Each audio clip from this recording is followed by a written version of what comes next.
हाय, मैं अनुराग लखनऊ से mushroom expert and a project developer. Right now मैं इस वक्त नेपाल की साइड पे हूँ। नेपाल में जो हमारा फर्स्ट ट्रायल एंड टेस्ट हो रहा है लॉग मेथड से इस एरिया में, आपको जैसे कि लास्ट वीडियो में दिखाया है। यहाँ पे हम लोग की ये पहली पलटाई होने वाली है, जो कि छठे दिन बाद हम लोग कर रहे हैं सोलन डीएमआर के जो टर्म्स एंड नॉर्म्स हैं उन्हें फॉलो करते हुए। अब बेसिकली इसमें हम लोग क्या करते हैं कि कुछ ingredients just like a Sira and gypsum later on मिलाते हैं, बाकी सारे इंग्रेडिएंट फर्स्ट टाइम में ऐड ऑन कर देते हैं। ऐसा क्यों, आपको डिटेल जानकारी देते हैं। बेसिकली होता है क्या है कि हमारे जो कंपोस्ट होती है उसे डिकम्पोज होने में दो तरीके के बैक्टीरिया का रोल होता है। एक होता है मीजोफिल, अनदर होता है थर्मोफिल। मीजोफिल इनिशियल जो टेम्परेचर बिलो 55 डिग्री अराउंड में जब होता है तब काम करता है, एक्टिव होता है। उससे पहले ही नीचे होगा तब भी वो वर्क करेगा और कंपोस्ट को डिकम्पोज करेगा, मतलब सड़ाएगा। उसी तरह थर्मोफिल अबव 659 और मोर देन दैट टेम्परेचर अगर जाता है तो थर्मोफिल बैक्टीरिया अपना एक्टिविटी करते हैं और कंपोस्ट को डिकम्पोज करते हैं, मतलब सड़ाते हैं। और अमोनिया गैस इस पूरे प्रोसीजर में निकलती है डिकम्पोजिशन प्रोसेस में। अभी क्या है, अगर एयर एरोबिक कंडीशन है, मींस इसे हवा मिल रही है, तब तक कि उसे अमोनिया ही रिलीज होगी। अगर हवा निकलना बंद, इसे मींस फ्रेश ऑक्सीजन, हवा का मतलब इसे ऑक्सीजन मिल रही है, एरोबिक कंडीशन है। जब ऑक्सीजन मिलती है तो उसे एरोबिक कंडीशंस कहते हैं। जब ऑक्सीजन नहीं मिलने लगती, खत्म हो जाती है ऑक्सीजन, तो उसे एनारोबिक कंडीशन कहते हैं। जब तक कि इसे ऑक्सीजन मिल रही है तब तक की तो ये अमोनिया ही रिलीज करेगा। अगर ऑक्सीजन की मात्रा अंदर की ढेरी में खत्म हो गई होगी तो बैक्टीरिया अदर एनारोबिक कंडीशन में आ जाता है, मींस कि वो बिना ऑक्सीजन की उपस्थिति में वो सड़ाना चालू करेगा, जिससे अमोनिया की बजाय और अन्य गैसेस निकलेंगी जो बहुत अनप्लीजेंट स्मेल करती हैं। अमोनिया भी अपने आप में अनप्लीजेंट है, बट वो ज़्यादा ही वर्स्ट स्मेल होगी। इसीलिए हम क्या करते हैं, कंपोस्ट की टाइम टू टाइम टर्निंग करते हैं। यही मेन रीज़न है, हमारी ऑक्सीजन की मात्रा अंदर दोबारा मेंटेन हो जाए, जिसके कारण डिकम्पोजिशन हमारा टारगेट है एरोबिक रहे, और वही ज़रूरी है कंपोस्ट सड़ने के लिए फॉर मशरूम ग्रोथ। ठीक है सर। साथ ही में हम लोग स्टार्टिंग में चोकर, और जो कि कार्बोहाइड्रेट का रिसोर्स है, और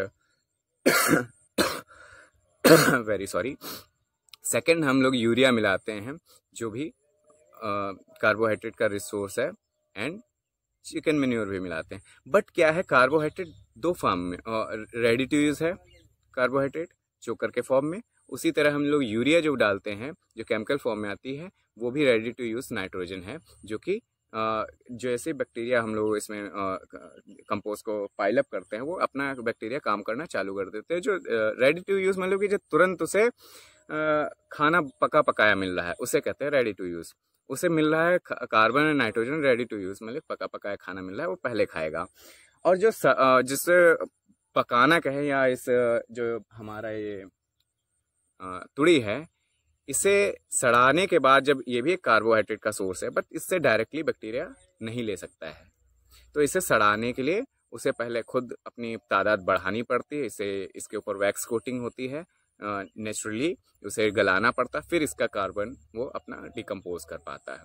तो पहले हमें क्या करना है, सुविधा देनी है बैक्टीरिया को कि इसे अपनी तादाद बढ़ाए, और इसकी उस तादाद से इसमें गर्मी बढ़ेगी, जिस गर्मी से इसकी वैक्स कोटिंग हटेगी, और वैक्स कोटिंग हटने के बाद वो इसे खाने के लिए तैयार हो जाते हैं कि हम अब सेकेंडरी जो सोर्स ऑफ कार्बन है तुड़ी से खाएंगे, और नाइट्रोजन जो सेकेंडरी सोर्स है हमारा, वो चिकन मैन्योर या अदर हॉर्स मैन्योर या शीप मैन्योर या इन चीज़ों से जो भी हम लोग इसमें डालते हैं उससे लेना चालू कर देते हैं। इसीलिए हम लोग शुरुआत में ही नाइट्रोजन इन यूरिया फॉर्म में और चोकर जस्ट लाइक कार्बन सोर्स हम लोग दे देते हैं कि अपना वो एक्टिविटी शुरुआत से ही इन्हेंस कर दें। अभी क्या होता है कि हम लोग जिप्सम, और पीछे जो देख रहे हैं आप वो है हमारा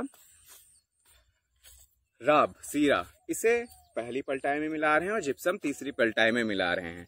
ऐसा क्यों, इसका भी रीज़न मैं आपको बताता हूँ। पहली पलटाई में हम लोग जिप्सम मिला रहे हैं, राब मिला रहे हैं। रीज़न ये है कि रेडी टू यूज़ हमने क्या दे रखा है, चोकर पहले से, जितना भी उसे कंज्यूम करना होगा फर्स्ट पलटाई में अंदर तो उसने कंज्यूम कर लिया होगा। अभी ऊपर की कंडीशन ऐसी होती है, हम लोग इस पे पानी डालते हैं वाटर लेवल मेंटेन करने के लिए। जो भी मटेरियल हमने इस पूरे कंपोस्ट में फर्स्ट मिक्सिंग में मिलाया वो सब धुल के अंदर चला जाता है। तो क्या है, अभी इसमें कुछ ऐसा ज़्यादा रेडी टू यूज़ मटेरियल है नहीं जो खा के अपना काम चलाए।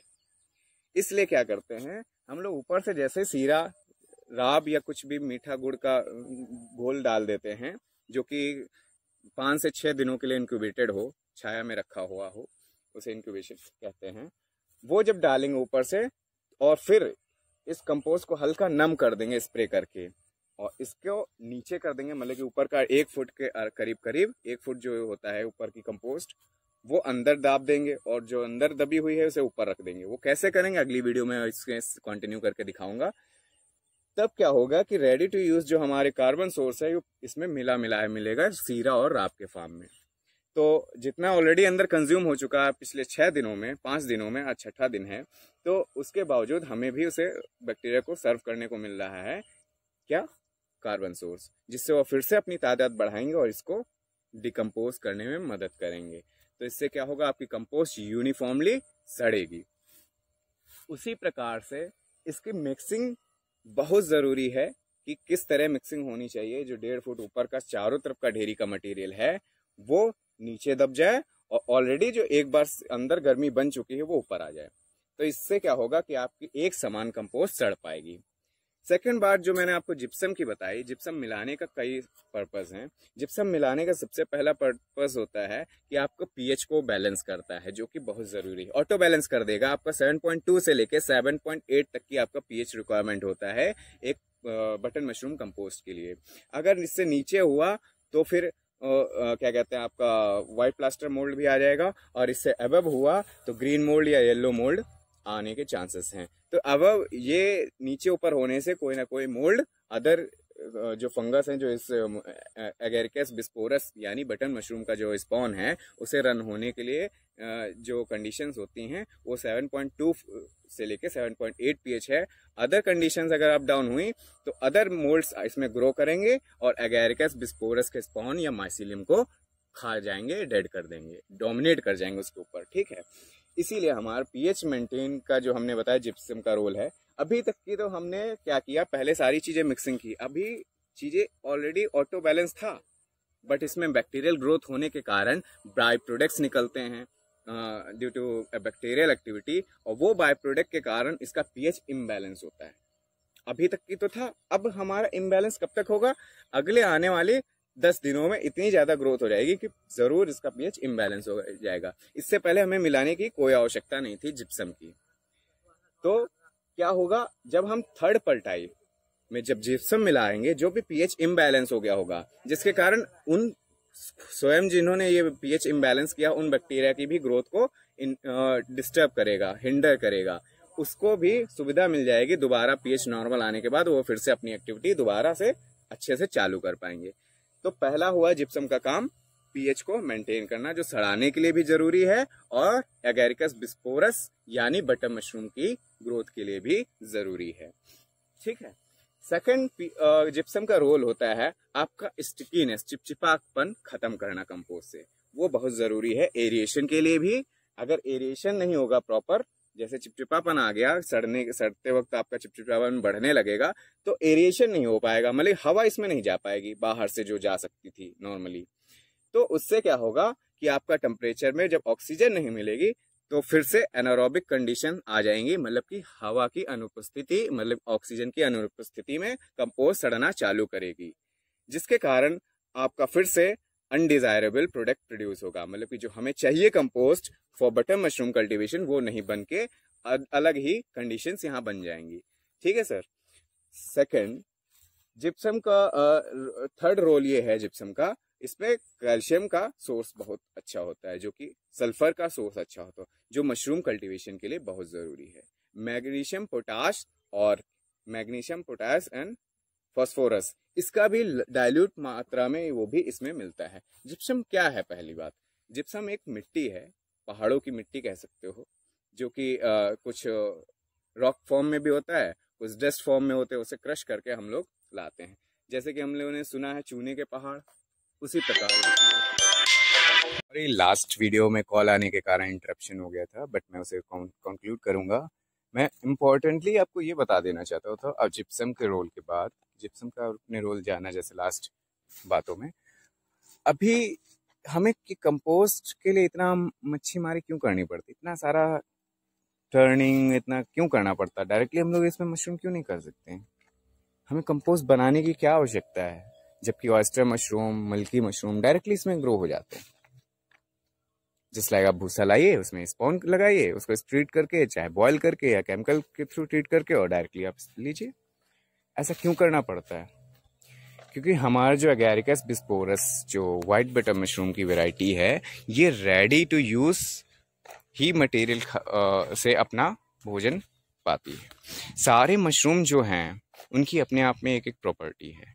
I mean, कुछ मशरूम जो हैं वो रेडी टू यूज़, उनको प्रोटीन चाहिए खुद की ग्रोथ एंड डेवलपमेंट के लिए, और कुछ मशरूम हैं वो अपने कॉम्प्लेक्स फॉर्म में जो प्रोटीन है उससे अपना डेवलप कर लेते हैं और फूड एक्सट्रैक्ट कर लेते हैं और अपनी ग्रोथ करते हैं। जस्ट लाइक ऑयस्टर है, कॉम्प्लेक्स जो स्ट्रॉ होता है उसमें कॉम्प्लेक्स नाइट्रोजन सोर्स होता है। I mean, जो प्रोटीन अल्टीमेटली बनेगी वहाँ से वो यूज करके फूड बना लेते हैं।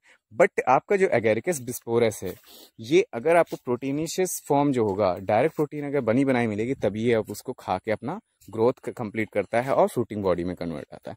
बस हम लोग इसको जो सड़ाने का कारण यही है, बैक्टीरिया से जो इसका नाइट्रोजन सोर्स है और कार्बन सोर्स है, वो सबको कन्वर्ट करके नाइट्रोजन को रेडी टू यूज प्रोटीन में कन्वर्ट कर दे, और जिससे मशरूम ग्रो करके अपना फ्रूटिंग बॉडी में हमें जो फल देता है वो बटन मशरूम के फॉर्म में मिल सके।